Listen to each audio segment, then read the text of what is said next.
بسم اللہ الرحمن الرحیم۔ شروع اللہ کے پاک نام سے جو بڑا مہربان اور نہایت رحم کرنے والا ہے۔ اسلامک ریفلیکشن کے سننے والوں کو میری طرف سے السلام علیکم۔ پیارے دوستو، آج ہم جس واقعے کا ذکر کریں گے وہ ہے یہودی نصار اور مسلمان کاریگر کا واقعہ۔ پرانے وقتوں کی بات ہے کہ ایک یہودی کے پاس ایک مسلمان جواری ہیرے تراشنے کا کام کیا کرتا تھا، جو اپنے کام میں ہنرمند اور حد سے زیادہ ایماندار تھا۔ یہودی اس نثار کی کاریگری سے بے تحاشا نفع کمانے کے باوجود بھی اسے مناسب موازنہ ادا نہیں کرتا تھا، جس کی وجہ سے وہ بمشکل اپنے گھر کا خرچہ پورا کرتا تھا۔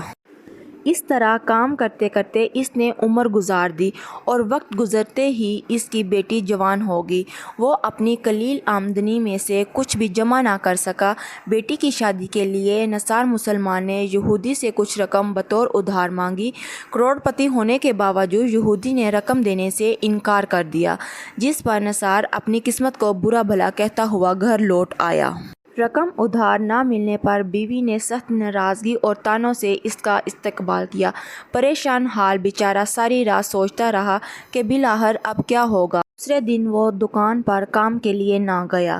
بعد میں یہودی نصار کے بلانے پر جب وہ دکان پر پہنچا تو اس کے ہاتھ میں ایک پوٹلی تھی، جو اس نے یہودی کے سامنے کھول کر رکھ دی۔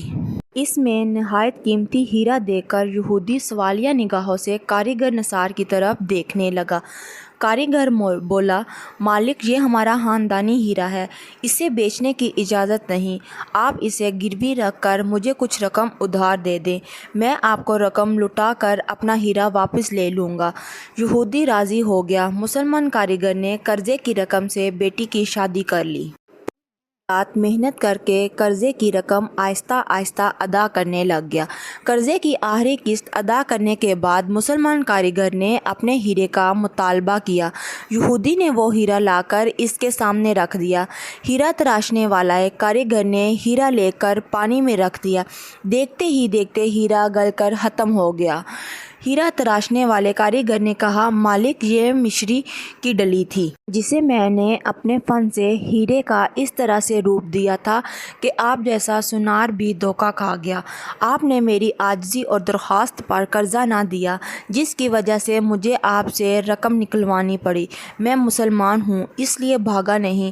اب آپ کی پائی ادا کر کے سرخ روح ہو گیا ہوں۔ افسوس کہ آپ نے میری قدر نہیں کی، اس لیے میں یہ ملازمت چھوڑ کر جا رہا ہوں۔ جو شخص ایمانداری سے اور نیک نیتی سے دن رات محنت کرتا ہے، اللہ پاک اسے ضرور سرخرو کرتا ہے۔